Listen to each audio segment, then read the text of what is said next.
Assalamualaikum warahmatullahi wabarakatuh. Alhamdulillah, wassalatu wassalamu ala rasulillah habibina sayyidina Muhammad bin Abdullah wa ala alihi wa ashabihi wa mawalah. Amma ba'd. Para pemirsa, para pendengar dimanapun anda berada, alhamdulillah kita sudah masuki bulan Sya'ban. Artinya kita sudah sangat dekat di bulan Ramadan. Kita sudah masuk di pintu Ramadan. Semoga Allah berikan kepada kita kesempatan untuk masuk di bulan Ramadan. Amin. Dan menjadikan kita hamba yang beruntung di bulan Ramadan dengan pahala yang berlipat ganda. Amin. Kembali kepada Allah dengan pengampunan. Baik, di bulan Sya'ban ada bulan yang diperhatikan oleh Nabi. Bahkan Nabi banyak melakukan ibadah khusus di bulan Sya'ban, yaitu puasa. Siti Aisyah meriwayatkan diriwayatkan oleh Imam Muslim dari Siti Aisyah, karena subuh Sya'ban kullah, hampir semuanya Nabi Muhammad berpuasa. Fa ma ra'aitu Rasulullah istakmala, aku tidak pernah melihat Nabi itu menyempurnakan siyama syahrin, sebulan penuh, illa Ramadan, kecuali bulan Ramadan. Wa ma ra'aitu aktsar siyama minhu fi Sya'ban, dan aku tidak melihat Nabi itu banyak puasa lebih daripada bulan Sya'ban. Ini menunjukkan bahwa Nabi peduli di bulan Sya'ban untuk berpuasa. Ini jadi kalau amalan puasa jelas, khususnya bagi ibu-ibu yang punya hutang, ini seharusnya memang berpikir saat ini ya, Nabi perhatian di sini, maka ibu-ibu yang punya hutang ya segera dibayarin. Kemudian di dalam bulan Sya'ban banyak memang riwayat-riwayat yang dihadirkan oleh sebagian orang, padahal itu adalah riwayat-riwayat yang tidak dibenarkan. Tapi ingat, tidak semua riwayat tentang bulan Sya'ban adalah batil. Tidak semua riwayat yang berkenaan dengan bulan Sya'ban adalah batil. Jadi ada, termasuk masalah hadis tadi. Makanya kalau orang pengen puasa Sya'ban, siapa yang mengatakan tidak boleh? Aneh banget bulan Sya'ban. Kemudian juga ada malam nisfu Sya'ban, juga malam yang diperhatikan oleh Nabi Sallallahu Alaihi Wasallam. Bahkan Nabi mengatakan Allah itu yattali', Allah itu melihat dengan pandangan khusus kepada filailatin nisfi Sya'ban, ketika malam nisfu Sya'ban, wa yaghfiru jami'a khalqihi, akan mengampuni semua makhluknya illa musyakhin atau kafir, kecuali orang musyrik, orang yang mengikuti Allah, atau musyakhin, orang yang punya kebencian. Dan hadis ini sebagian ulama mengatakan hadis ini memang dhaif, tapi ada yang mengatakan sahih. Artinya selagi hadis itu antara orang yang mentasahih dan mendhaifkan adalah bukan pasti hadis itu palsu. Jangan serta-merta mengatakan hadis itu palsu. Baik, ini yang harus kita paham. Kemudian amalan-amalan yang dilakukan di bulan Sya'ban atau di malam nisfu Sya'ban adalah nggak ada amalan khusus. Artinya Anda bisa mengamalkan apa saja, Anda boleh membaca apa saja bulan Sya'ban ini. Kalau para ulama menjadikan bulan Sya'ban ini bulan latihan untuk memasuki bulan Ramadan. Sudah mulai baca Al-Quran secara rutin, sudah mulai puasa. Artinya semua kegiatan-kegiatan di bulan Ramadan itu sudah dimulai di bulan Sya'ban itu oleh para kekasih-kasih Allah. Bahkan betul-betul yang namanya Ramadan itu dibikin pagar depan dan belakangnya oleh para ulama itu. Sunnah-sunnah sebelum Ramadan diamalkan, kayak puasa begini. Setelah Ramadan pun Syawal mereka juga masih melakukan puasa. Bahkan sampai kita menemukan di satu perkampungan, kampung yang sangat islami, jadi setelah hari raya Idul Fitri itu orang hanya sholat raya kemudian kembali, besoknya melanjutkan puasa lagi sampai kebiasaan bulan Ramadan masih berlaku. Inilah selagi sesuatu dibentengi lebih aman. Kalau orang bisa melakukan sunnah sebelum Ramadan, sunnah setelah Ramadan, kira-kira apakah mungkin dia bakal jebol sunnah di Ramadannya? Kan begitu.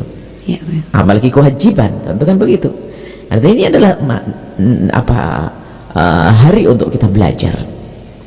Jadi kita jangan terpengaruh kepada sebagian orang mengatakan enggak ada bagaimana. Allah menyebutkan itu hari yang Allah akan ampuni. Lah maknanya itu apa? Ya kan? Maknanya itu apa? Ya kita mari mencari saat itu. Ya berarti apa? Di situ kan yang dipermasalahkan orang musyahid. Ayo, orang musyahid yang punya kebencian itu menjadi tidak diampuni oleh Allah saat itu. Ayo kita sekarang mencari damai.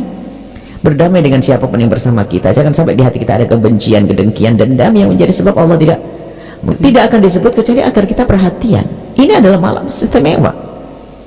Perhatian, lebih perhatian di situ. Apakah tidak rindu kita pengampunan dari Allah Subhanahu wa taala? Nah, kalau memang Allah sudah memberikan pengampunan, apakah berarti kita tidak perlu minta maaf? Ya enggak juga dong. Kalau orang cerdas, ya kan, orang cerdas kalau kasih kabar bahwasanya di hari ini, ya kan, di hari ini insya Allah akan ada pembagian apa, pembagian rezeki apa uang kayak begitu. Nah kalau sudah mendapatkan begitu, apakah diam saja nunggu soalnya? Paling tidak bertanya, atau ya keluarlah, jangan sampai saya kelewatan dengan begitu, berusaha, ya kan. Sama di ini sudah kasih tahu bulan Syaban, bulan seperti itu, maksudnya ya perhatianlah kalian semuanya, ini bulan aku memberikan pengampunan. Jangan kamu melakukan sebab-sebab Allah tidak mengampuni, ayo lakukan, berdamai dengan sesama, banyak beribadah, hadang itu pengampunan Allah, sambut itu pengampunan Allah. Jadi jangan sampai orang enggak, kita harus cerdas dong menangkap firman atau menangkap sabda dari Nabi SAW itu. Jangan sampai Nabi nyebut sesuatu nggak ada artinya. Loh, kan ada artinya, ngapain disebut oleh Nabi Muhammad? Biar saja, ya kan? Nggak usah disebut. Maka dari itu ada sebagian orang yang menghidupkan malam Syaban dengan amalan-amalan, maka itu adalah hal yang sangat baik. Akan tapi memang di sana ada beberapa amalan yang para ulama berbeda pendapat, bukan berbeda pendapat ya. Iya, memang ada pengingkaran tentang sebagian amalan-amalan karena dianggap sandarannya tidak benar. Ya kita hindari yang seperti itu. Tapi yang tidak dibenarkan adalah memukul rata bahwasanya semua riwayat yang berkenaan dengan bulan Syaban adalah palsu, itu salah. Imam Bukhari juga meriwayatkan tentang puasa tadi, Imam Muslim meriwayatkannya juga, dan imam-imam yang lain juga meriwayatkan. Baik, kita ini sering dimasukkan oleh setan ke dalam musyahanah, ya, kebencian dan permusuhan. Nah ini yang memetik buahnya adalah iblis, agar kita tidak diampuni oleh Allah. Jadi bulan Syaban saja kadang perselisihan menjadi sebab kita bermusuhan. Sekarang mengatakan, dikit-dikit mengatakan bid'ah. Di sisi lain ada orang dikit-dikit membawa hadis, bukan hadis katakan hadis, bukan hadis dibilang hadis. Banyak hal-hal yang dianggap sebagai hadis tapi bukan hadis. Kita tidak perlu, kita coba hadirkan hadis sahih. Kita ada sebuah catatan buku tentang Syaban, bisa dilihat itu nanti, yang punya indahnya perbedaan ulama. Kita mencoba hadirkan riwayat-riwayat yang benar dari baginda Nabi SAW berkenaan tentang bulan Syaban, mulai dari puasa dan amalan-amalan selain puasa. Adapun yang dilakukan oleh kaum muslimin di malam nisfa Syaban dengan baca surat Yasin 3 kali, itu tidak ada tuntunan khusus dari Nabi Muhammad, tapi ada tuntunan umum. Apa itu? Menghidupkan malam itu dengan beribadah. Kemudian tuntunan umum yang lain lagi apa? Cara berdoa, tawasul dengan amal soleh, baca Yasin, setelah itu agar dipanjangkan umur, Yasin apa rezeki, itu sah saja. Kalau anda kurang panjang dari baca Yasin, baca Quran utuh 30 juz boleh kok. Anehnya orang itu gampang bid'ahkan, wah amalan apa 3 Yasin dari siapa? Itu para ulama membuat menghadirkan amalan itu biasanya dengan ayat-ayat yang sudah familiar, ya, yang orang mudah menghafalnya. Bahkan dikatakan, memang riwayat ini diperselisihkan tentang Yasin ada qalbul Quran, intisarinya ada Al-Quran, hatinya Al-Quran. Ini adalah riwayat-riwayat yang ulama berbeda kan, tapi disitu ada yang mengatakan hadis itu sahih. Jadi amalan yang dilakukan oleh para ulama di saat mengajari orang-orang awam di malam nisfu Syaban dengan baca Yasin dan sebagainya, hal yang boleh, bukan terlarang. Kalau anda tidak puas dengan Yasin, kurang luas, baca ayat yang lainnya. Cuman Yasin betul itu sudah biasa di kampung-kampung, orang pada menghafal surat Yasin, jadi mudah. Nah ini jadi kita pengen sedikitlah lapang hati di saat kita melihat ada sebagian orang yang memang sempit hatinya, dipukul rata seolah Syaban ini adalah bid'ah semuanya, naudzubillah. Ini adalah memang ada cara pandang yang salah, ini yang merepotkan orang, menjadikan sebab permusuhan, dan itulah orang yang mendapatkan pengampunan. Kenapa?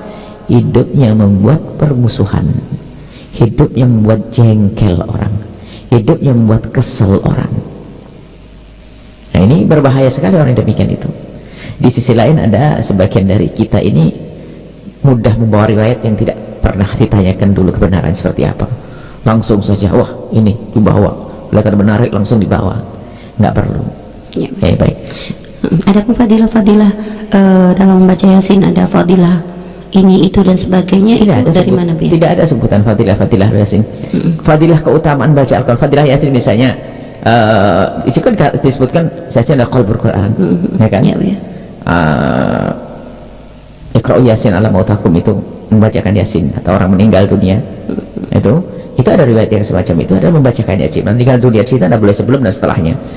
Nah, ini ada pun masalah fadilah khusus itu memang ada, setiap Al-Quran itu ada fadilahnya. Cuman kadang di saat orang berbicara fadilah itu sampai mengambil sesuatu yang riwayat yang tidak dibenarkan. Cukup kalau Anda baca Yasin, Masya Allah, tawasul dengan amal soleh, Anda minta panjang umur, rizki, husnul khotimah, boleh. Minta lagi, kalau perlu jangan 3 Yasin, 7 Yasin. Yang keempat apa? Ya, yang keempat mungkin biar anaknya soleh-soleh semuanya. Yang kelima gimana? Ya biar dijauhkan dari penyakit. Ya keenam bagaimana? Ya boleh saja kok. Kan diajarkan oleh Nabi tawasul dengan amal soleh dalam hadis sahih. Diriwayatkan hadis sahih tentang tawasul dengan amal soleh, kan nggak ada khilaf dalam hal ini. Jadi seperti itu. Jadi memang ada sebagian orang juga dari kita ini yang tidak waspada. Kalau sudah dengar berita baik, nggak dilihat dulu riwayatnya, siapa yang membawa, dan seterusnya langsung diekspos, apalagi di zamannya share, akhirnya kita ikut menyebarkan sesuatu yang batil. Kalau bang ada riwayat yang dianggap itu batil atau sesuatu yang dianggap itu bertentangan dengan syariat, itu harus kita hindari, nggak boleh kita paksakan. Baik, ya. Dan ya, apakah pernah mendengar bahwasanya dikatakan bulan Syaban ini termasuk bulan di mana amalan kita akan dilaporkan kepada Allah Subhanahu wa taala? Apakah riwayat ini dibenarkan atau ya betul, itu ya benar. Nabi pernah mengatakan untuk tu'radu ya amal umati wa ahibbu an yu'radu amali wa ana jadi hanya setiap bulan, hari Kamis, hari Senin Kamis, iya, di hari bulan Syaban juga ada riwayatnya semacam itu. Dan bukan itu saja, jadi kalau riwayat Syaban diantaranya riwayat pengampunan, riwayat pengangkatan amal. Kemudian kalau para ulama memahami bulan Syaban itu adalah bulan persiapan, jadi agar kita itu punya persiapan di Ramadan sudah. Bahkan dijadikan bulan Ramadan sudah betul-betul maksimal ibadah. Jadi kalau bisa ini menyambut Ramadan, Anda mulai hari ini sudah berpikir tentang belanja bawang 1 bulan di Ramadan biar nggak ke pasar, gimana sih caranya? Apalagi kalau belanja hari ini kan lebih murah ya, karena kalau sudah masuk Ramadan jadi mahal kan begitu. Apalagi nanti untuk hari raya pun kalau perlu kita belikan sekarang. Kebutuhan hari raya beli sekarang. Kenapa? Kalau sudah tanggal 20 ke atas itu mahal semuanya kan begitu. Jadi ayo cerdas hari ini, barang lebih murah, kita bisa maksimal nanti di bulan Ramadan. Termasuk ke yang di rumah mungkin persiapan untuk taraweh, musola, masjid-masjid harus kita rapikan, mushaf hari yang mungkin selama ini kita kurang perhatian. Kemudian apa saja, ayo kita persiapkan diri kita untuk masuki bulan. Persiapan ngatur menu itu penting juga. Menu betul, ngatur menu artinya ya menu yang sifatnya sehat, kemudian bukan berlebihan, dan juga jangan Ramadan hanya untuk berpesta makan saja. Justru hal itu kita harus prihatin kok, kita harus bersabar, kita harus membiasakan dengan hidup yang biar kita ngerasakan bagaimana lapar lalu mengadu kepada Allah, kan begitu. Baik, ya, subhanallah, ya. Dan ya, apakah ada alasan seperti misalnya ketika ada larangan dari kelompok orang yang suka membid'ahkan ini waktu di Rajab, dikarenakan dengan riwayat yang katanya Sayyidina Umar memukul orang yang berpuasa di Rajab. Nah, apakah kalau di bulan Sya'ban gitu, ya? Riwayat Sayyidina Umar itu adalah maksudnya mereka mau menjadikan itu sebagai hujah gitu, ya. Nah, artinya ketika di bulan Sya'ban, ya, apakah mereka juga ada alasan? Ada sekali di bulan Rajab orang itu membid'ahkan orang yang melakukan Rajab dengan hadis yang tidak benar. Iya, itu kan aneh. Apakah nanti di bulan Sya'ban ini kan ada juga sebagian orang membid'ahkan lagi gitu ya dengan amalan-amalan di bulan di hari nisfu Sya'ban, apakah mereka juga punya hujah atau apa supaya nanti untuk mungkin kita jadi bekal bagi yang mendengar ini? Mereka berhujah maksudnya Nabi tidak pernah melakukannya, itu saja biasanya. Bukan hujah itu. Iya, Nabi tidak pernah melakukannya. Ini ada riwayat. Ada riwayat, ada Rasulullah perhatikan Nabi berpuasa, kemudian Nabi pernah ditemukan dibagi oleh Syaitan. Kemudian bulan Sya'ban adalah bulan seperti hari-hari yang lainnya. Yang hari lainnya boleh beribadah. Kenapa di bulan Sya'ban jadi tidak boleh? Apalagi bulan diperhatikan Nabi sholat. Kemana sekali orang ini kadang-kadangnya gitu. Jadi di luar bulan Sya'ban boleh beribadah, masuk bulan Sya'ban jadi tidak boleh. Tidak ada larangan. Memangnya bid'ah lebih gede, bid'ah apa yang lebih besar daripada melarang beribadah di waktu yang kita boleh ibadah? Iya. Bid'ah apa yang lebih besar dari itu? Hari yang boleh beribadah kita tidak boleh ibadah, yuk. Mengatakan bid'ah di hari itu haram, kan aneh sekali. Iya, Kita perlu lapang hati dan buka wawasan, ya. Jangan sampai kita tiba-tiba menyalahkan orang ini, dianya sendiri adalah salah. Dan anehnya itu yang di saat menyalahkan dia ngikut saja, hanya karena fanatik dengan gurunya. Gurunya pun sudah salah, kan repot jadi fanatik dengan yang salah, mengikuti yang salah untuk menyalahkan orang, menyalahkan orang dengan kesalahan. Iya, baik, ya. Dan juga apakah ada larangan berpuasa setelah nisfu, ya, untuk sebagian orang atau bagaimana, ya? Ada riwayat seperti itu, tapi menurut jumhur tidak. Itu dalam madhab kita bahwasanya kalau orang sudah memasuki nisfu Sya'ban dan dia tidak punya kebiasaan, maka jangan berpuasa. Nah, kebiasaan ini akan kemakruhan ini, bahkan sebagian sampai mengatakan haram, tapi khilaf. Kita tidak usah masuk ke ranah-ranah kekerasan, ya, ranah-ranah mempersulit orang. Selain madhab kita mengatakan tidak masalah. Jadi madhab kita itu seperti itu. Jadi gini, akan hilang keharaman atau kemakruhan, khilaf di sini, ya, adalah kalau disambung dengan hari sebelum nisfu Sya'ban,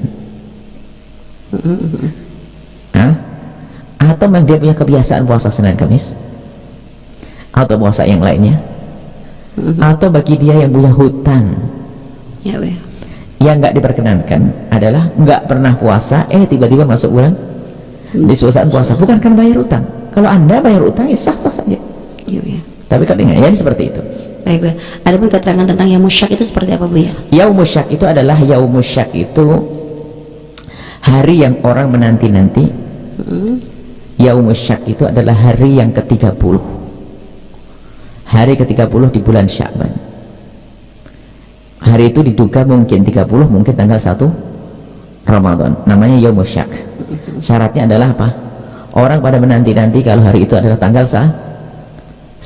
Ya. Nah, ternyata apa, ditunggu orang tanggal 1 nggak datang-datang. Kemudian apa, langit cerah, Ya, ya. sebab kalau langit fa'in ma'alaikum fa'akumulul iddata talatina yauman. Kalau ada mendung berarti Sya'ban jadi 30. Ini cerah, sudah diprediksi oleh dengan ilmu falak akan kelihatan rembulan di hari itu misalnya. Akhirnya jadi tunggu-tunggu, orang pada nunggu-nunggu. Tak tanya apa, nggak datang, padahal langit cerah, ya kan? Ya, Sehingga di situ ada keraguan, ini mungkin tanggal 30 Sya'ban dan mungkin tanggal 1 Ramadan. 1 Ramadan. Maka di hari ini adalah haram kita berpuasa karena hari Syak. Menurut jumhur ulama, kecuali menurut Imam Ahmad bin Hanbal, justru hati-hatinya adalah malah berpuasa. Khawatir itu masuk Ramadan. Khilaf para ulama, kita tidak usah susah. Dia mengharapkan dengan alasan apa, Bu, ya? Karena kalau Imam Ahmad kan khawatir Ramadan jadi suruh puasa, tapi yang ini mengharamkan karena apa? Karena kita tidak boleh mewajibkan sesuatu yang belum wajib. Kan bulan Ramadan nggak boleh dikatakan Ramadan, sebab kalau kita suruh orang puasa kan nanti akan, tapi Imam Ahmad mengatakan ini ikhtiar. Sebab kalau kita katakan Ramadan menyiksa orang kan kalau bulan Ramadan. Ya, ya. Ya seperti itu. Akhirnya khilaf di antara ulama. Jadi yang enggak Yaumusyak. Dan ini untuk keseluruhan atau mungkin kalau tadi yang kayak punya hutang atau masih? Oh, enggak, hutang enggak ada masalah. Yang punya hutang dan punya kebiasaan enggak ada masalah. Ini menjadi kalau tadi kan hanya mazhab Syafi'i. Kalau ini hampir semua, kecuali mazhab Imam Ahmad saja. Ya, ya. Jadi semua mengatakan jangan berpuasa. Baik, ya, subhanallah. Luar biasa sekali, ya pemirsa yang biasa perhatikan kemuliaan Allah SWT tentang ilmu yang beliau bagikan berkaitan dengan masalah keutamaan bulan Sya'ban. Semoga menjadi motivasi bagi kita semua untuk memperbanyak amal baik, ya, memperbanyak amal baik